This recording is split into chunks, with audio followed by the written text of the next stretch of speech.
When we look at foolish investing and probably looking even closer to how we look at things in Stock Advisor, our flagship service here with The Motley Fool, it's very much a long-term approach to investing.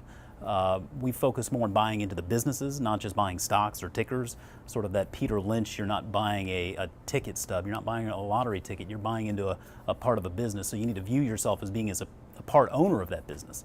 And I think when you can take that philosophy, that approach of seeing yourself as an owner of the business, then you look at it very differently. You become a little bit more particular about the qualities and what kinds of businesses you'll invest in. But then really foolish investing stretches out the time frame, I think, for a lot of us. And that's really the biggest advantage we have as individual investors. I think a lot of people dismiss this, is that we can really dictate the time frame that we have for any of our investments. And so really, over the long haul, markets trend upwards. And so the longer that we can make our time frame, the better our chances of success. So that's why we look for those businesses that we can hold on for long periods of time and try to get people started in investing as early as possible.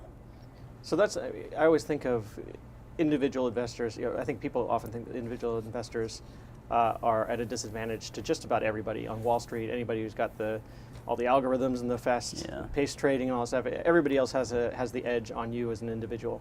But this is one key place where the individual has an edge on everybody else.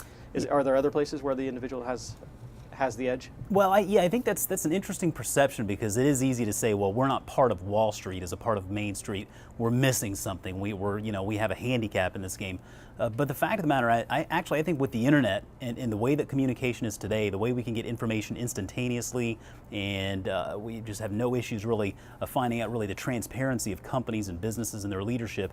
I think that all this does over time is it really separates the cream from the crop. In other words, we see the companies with truly stellar management teams and excellent business models, they come forward because it's so easy to find the information on these companies now. So not only time, but I think just technology and what it's given us today via the internet is just another way that we as investors really can get a leg up in the game. I think a great example maybe could be seen in Starbucks. I mean, it wasn't all that long ago when actually CEO Howard Schultz stepped down from the CEO position in order to focus on other things in life. And I think at that point, there was the assumption, at least, because The Onion was publishing all those jokes about Starbucks inside a Starbucks restroom, that Starbucks had more or less hit its growth peak, and it was more or less done as an investment. And actually the company started to suffer a little bit because their operations and their strategy and the vision was a little bit lost.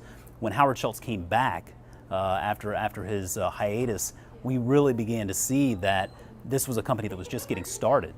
And since then, Starbucks has gone on just to do tremendous things. I mean, they've grown their store base, they've expanded out into different products, they're in new countries now, China and India, they're bringing machines into the home and whatnot. So I think that's a great example of, over time, seeing how valuable great leadership can be. And I think it was taken for granted before when he left.